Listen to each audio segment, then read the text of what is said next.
నమస్కారం వార్తలకు స్వాగతం ముందుగా హెడ్లైన్స్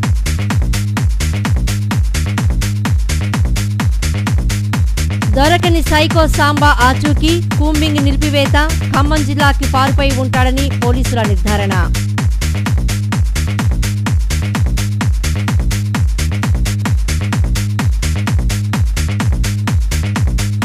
నేటికి మూడో రోజుకు చేరుకున్న సిపిఐ దీక్షలు ఈ నెల 23న కార్పొరేషన్ ముట్టడి కార్యక్రమాన్ని జయప్రదం చేయాలని కోరిన నేతలు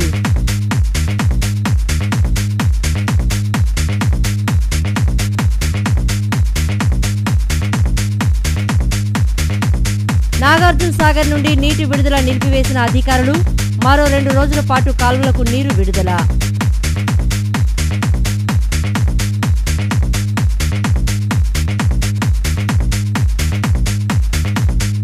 రాణిగారి తోటలో మద్యం షాపు ఏర్పాటును నిరసిస్తూ సిపిఎం ఆందోళన ప్రజల నిర్ణయానికి వ్యతిరేకంగా షాపు ఏర్పాటు చేస్తే ఉద్యమిస్తామని హెచ్చరిక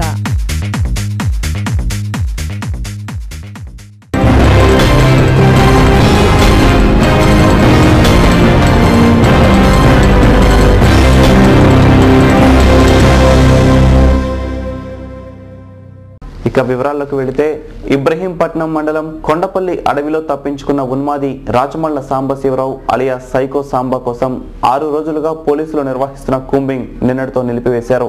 సాంబా ఖమ్మం జిల్లాకు పారిపై ఉంటాడనే నిర్ధారణకు రావడంతో కూంబింగ్ ను ఆపివేసినట్లు పోలీసు అధికారులు తెలియజేశారు. ఇక నుండి కొండపల్లి జీకొండూరు పరిసర గ్రామాలపై నిఘా ఉంచుతామని పోలీసులు పేర్కొన్నారు. ఖమ్మం జిల్లా చంద్రగొండలో అతన్ని చూసినట్లు ప్రత్యక్ష సాక్షులు చెబుతూ ఉండటంతో ఇక్కడి నుంచి పారిపోయి ఉంటాడనే అనుమానాన్ని పోలీసులు వ్యక్తం చేస్తున్నారు.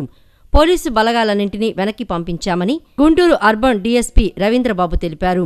కొండపల్లి అడవి నుంచి మధుకాన్ క్రషర్స్ మీదుగా కొండపల్లి రైల్వే స్టేషన్కు మార్గం ఉందని, సాంబకు అటవీ ప్రాంతం కొట్టిన పిండి కావడంతో సులువుగా రైల్వే స్టేషన్కి వెళ్లి ఉండవచ్చని అంటున్నారు. అక్కడి నుంచి కొత్తగూడెం బొగ్గును తీసుకువెళ్లే రైలు వ్యాగన్లు ఎక్కి ఉంటాడని అంటున్నారు.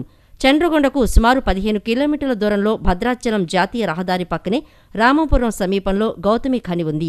బొగ్గును తీసుకువెళ్లే గూడ్స్ రైళ్లు అక్కడే ఆగుతాయి. దీంతో అక్కడి నుంచి చంద్రగొండకు వెళ్లి ఉండవచ్చని పోలీసులు భావిస్తున్నారు.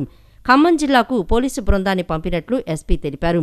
కాగా విశాఖ రైల్వే స్టేషన్లో లభించిన మృతదేహం సాంబది కాదని అతని సోదరుడు నిర్ధారించాడు. ఆ మృతదేహాన్ని పరిశీలించేందుకు గుంటూరు నుంచి పోలీసులు అతడి సోదరుడిని తీసుకుని నిన్న విశాఖకు వెళ్లారు. సిపిఐ నగర సమితి చేపట్టిన రిలే దీక్షలు నేటితో 4వ రోజుకు చేరుకున్నాయి.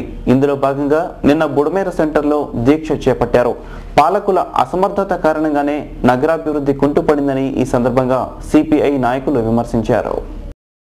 స్థానిక సమస్యల పరిష్కారం కోరుతూ సిపిఐ నగర సమితి చేపట్టిన రిలే దీక్షలు నేటితో 3వ రోజుకు చేరుకున్నాయి. ఈ సందర్భంగా పార్టీ నాయకులు మాట్లాడుతూ పాత బస్తీ ముంపు నివారణకు శాశ్వత నివారణ పథకాన్ని రూపొందించలేకపోవడం కాంగ్రెస్ ప్రజాప్రతినిధుల వైఫల్యానికి నిదర్శనమని అన్నారు. నగరాన్ని అభివృద్ధి పథంలో నడపాల్సిన రాష్ట్ర ప్రభుత్వం సకాలంలో నిధులు విడుదల చేయకపోవడం వల్లే ఈ దుస్థితి ఏర్పడిందని అన్నారు. స్థానిక సమస్యల పరిష్కారానికై ఈ నెల 23వ తేదీన చేపట్టిన కార్పొరేషన్ ముట్టడి కార్యక్రమాన్ని జయప్రదం చేయాలని కోరారు. సమస్యల్ని పరిష్కరించినటువంటి పరిస్థితుల్లో వ్యవసాయ రంగం మీద పూర్తిగా నిర్లక్ష్యం చేసిన ఫలితంగా గ్రామీణ ప్రాంతాల్లో ఉన్నటువంటి పేద ప్రజలు, వ్యవసాయ కూలీలు, చిన్న సన్నకారు రైతులు ఉపాధి కోసం పొట్టచెత్త పట్టుకుని పట్టణాలకి వలసలు వస్తున్నటువంటి పరిస్థితిలో ఈ రోజున పట్టణాల్లో జనాభా పెరుగుతూ ఉన్నారు. ఈ పెరిగినటువంటి పట్టణీకరణ ప్రభావం మరి పెరుగుతున్నటువంటి పేద ప్రజలకి, శివారు ప్రాంతాల్లో ఉన్నటువంటి ప్రజలకి కనీసమైనటువంటి స్థానికంగా ఉన్నటువంటి మౌలికమైనటువంటి సౌకర్యాలు, అవి త్రాగటానికి మంచినీళ్లు, నడవటానికి రోడ్లు, ఉండటానికి చిన్నపాటి 50 గజాల స్థలాల దగ్గర నుంచి చిన్నపాటి గృహ నిర్మాణాలు కూడా లేకుండా, ముఖ్యంగా ఈ రోజున విజయవాడ నగరం చూసినట్లయితే అనేక రకాలుగా చిన్న చిన్న వర్షాలు కూడా లోతట్టు ప్రాంతాలు మునిగిపోయి చాలా అసౌకర్యాలు గురవుతున్నటువంటి పరిస్థితి కనిపిస్తూ ఉంది. చిన్న చిన్న వర్షాలు కూడా లో బ్రిడ్జ్ దగ్గర నుంచి అన్ని ప్రాంతాల్లో కూడాను చిన్న చిన్న వర్షాల్లోనే మునిగిపోయి ట్రాఫిక్ అంతా కూడా అస్తవ్యస్తంగా అయిపోయిన పరిస్థితి కనిపిస్తూ ఉంది. దాదాపుగా చిన్న వర్షానికి 1 గంట పాటు మరి ట్రాఫిక్ అంతా కూడా చాలా అస్తవ్యస్తం అవుతూ ఉంది.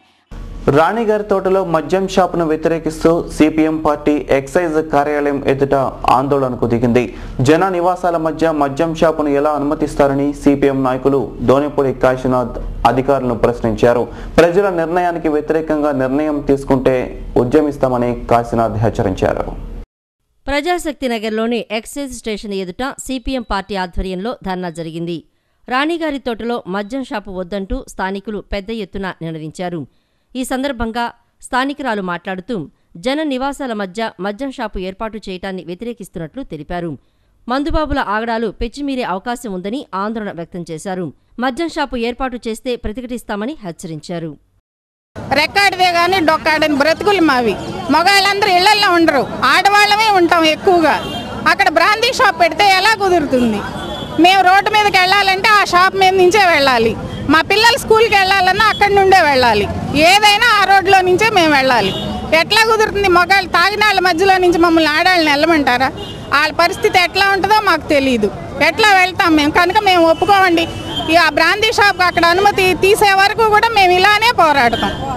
రాణిగారి తోట 15వ డివిజన్లో అది ఇళ్ళ మధ్యలో పెడుతున్నారు. మేము పిల్లలు చదువుకునే పిల్లలు మేము బయటికి వెళ్ళాలన్నా సరే అటువైపు నుంచే వెళ్ళాలి. ప్రతి ఒక్క తాగేసి అక్కడ రోడ్డు మీద ఉంటే మేము ఎలా నడవాలండి? అది మాకు చిన్న సందు, పెద్ద సందు కూడా కాదు, దారి వైపు నుంచి మేము వెళ్ళాలి. వాళ్ళు అక్కడ తాగేసి పక్కన ఉంటే మేము ఎలా నడవాలండి? పక్క నుంచి చిన్న పిల్లలు, కాలేజీకి వెళ్ళే పిల్లలు అందరూ ఉన్నారు. వయసు వచ్చిన పిల్లలు చాలా మంది ఉన్నారు. అటువైపు నుంచే వెళ్ళాలి. మాకు రేపు ఎలాగండి? వీళ్ళు వచ్చేసి మీద పడతారు. ధర్నాను ఉద్దేశించి సిపిఎం నాయకులు దోనేపూడి కాశీనాథ్ మాట్లాడుతూ రాణిగారి తోటలో మద్యం షాపు ఏర్పాటు చేస్తే ఊరుకోబోమని హెచ్చరించారు. ఈ నిర్ణయాన్ని ఉపసంహరించుకోవాలని డిమాండ్ చేశారు. గుంటూరు బాపనయ్య నగర్కి చెందినటువంటి కృష్ణదేవరాయ స్కూల్కి అతి సమీపంలో ఈ ప్రాంతంలో వైన్ షాప్ పెట్టాలని చెప్పిన నిర్ణయం మార్చుకోవడానికి ప్రయత్నం చేయడం వెనుక మరి ఎక్సైజ్ అధికారుల యొక్క హస్తం ఏమైనా ఉందేమోనని చెప్పనేటువంటి సందేహం కలుగుతూ ఉంది.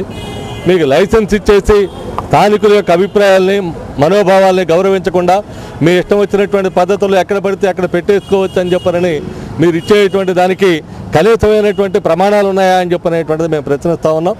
స్థానికుల యొక్క అభిప్రాయాన్ని పరిగణలోకి తీసుకోవాలి. గుడికి బడికి ఇన్ని వందల మీటర్లు అని చెప్పనేటువంటిది మీరు పెట్టినటువంటి గైడ్ లైన్స్లోనే ఉంది. అది ఎయిడెడ్ స్కూల్ కావచ్చు, ఎయిడెడ్ స్కూల్తో కాకుండా రికగ్నైజ్డ్ స్కూల్ అయినా కావచ్చు, రికగ్నైజ్డ్ స్కూలే కాకుండా గుడి కావచ్చు. ఇన్ని రకాలైనటువంటి మధ్యలో ట్రయాంగిల్లో ఉన్నటువంటి దీన్ని ఎందుకని మీరు ఆ విధంగా అనుమతిస్తూ ఉన్నారని చెప్పనేటువంటిది. ఇప్పుడు కాసేపు ప్రకటనలో